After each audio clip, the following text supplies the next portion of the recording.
Sa'ad bin Abi Waqqas adalah sosok sahabat Nabi yang benar-benar luar biasa. Tak hanya punya doa yang mustajab, beliau juga orang pertama yang melesatkan panahnya di jalan Allah. Siapa lagi kalau bukan Sa'ad bin Abi Waqqas, salah satu sahabat Nabi yang termasuk golongan awal memeluk Islam.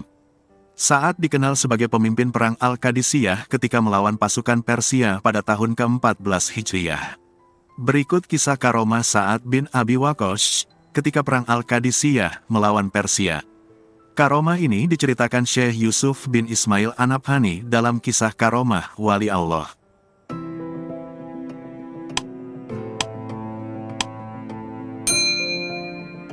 Dikisahkan, ketika Sa'ad bin Abi Waqqas sampai di sungai Tigris, ia mencari perahu untuk menyeberang.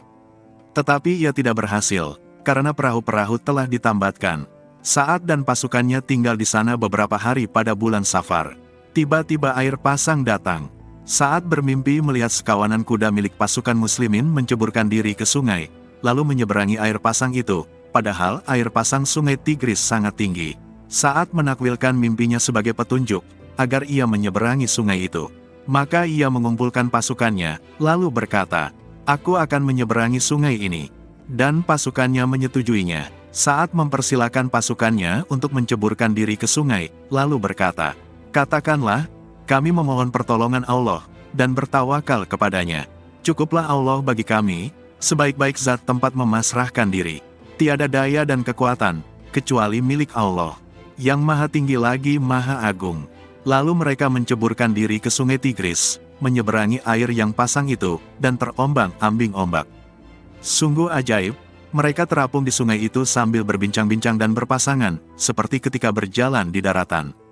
Pasukan Persia merasa heran dengan hal yang tidak masuk akal tersebut. Pasukan Muslim itu kemudian menaklukkan Persia, dan segera mengumpulkan sebagian besar kekayaan mereka, yaitu kota-kota di Persia. Pada bulan Safar tahun 16 Hijriah, kaum muslimin menguasai rumah-rumah peninggalan kerajaan Persia.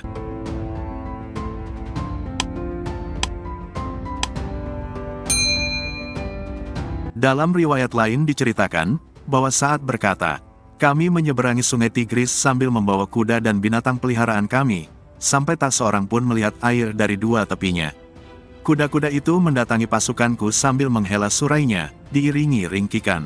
Ketika melihat tingkah kuda tersebut, pasukanku segera menyeberangi sungai itu tanpa memedulikan apapun. Tidak ada sesuatu pun milik pasukanku yang hilang dalam air, hanya sebuah gelas yang pegangannya telah pecah. Gelas itu terjatuh dan hanyut terbawa air. Namun angin dan gelombang menyeretnya ke tepi, dan pemiliknya mengambilnya kembali."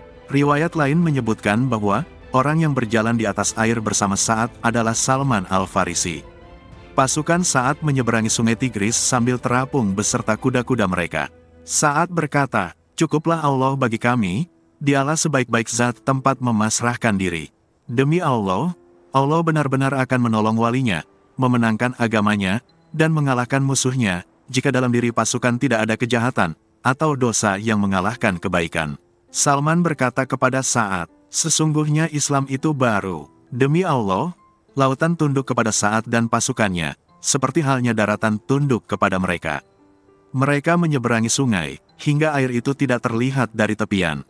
Sambil terapung di sungai, mereka berbincang-bincang lebih banyak daripada ketika mereka berjalan di daratan. Mereka berhasil melintasinya, tidak ada sesuatu pun yang hilang, dan tidak ada seorang pun yang tenggelam. Riwayat lain menceritakan bahwa Sa'ad dan pasukannya menceburkan diri ke sungai Tigris berpasang-pasangan. Salman menjadi pasangan Sa'ad, mereka berdampingan berjalan di atas air. Sa'ad berkata, "Demikianlah ketentuan Allah yang maha perkasa lagi maha bijaksana." Air sungai Tigris mengapungkan Sa'ad dan pasukannya, sementara kuda mereka menyeberangi sungai sambil berdiri tegak. Bila Sa'ad lelah, di depannya terhampar sebuah gundukan, lalu ia beristirahat di atasnya seolah-olah berada di atas tanah. Tidak ada pemandangan yang lebih menakjubkan selain pemandangan itu, karena itulah hari itu disebut dengan Yaumul Jarasim.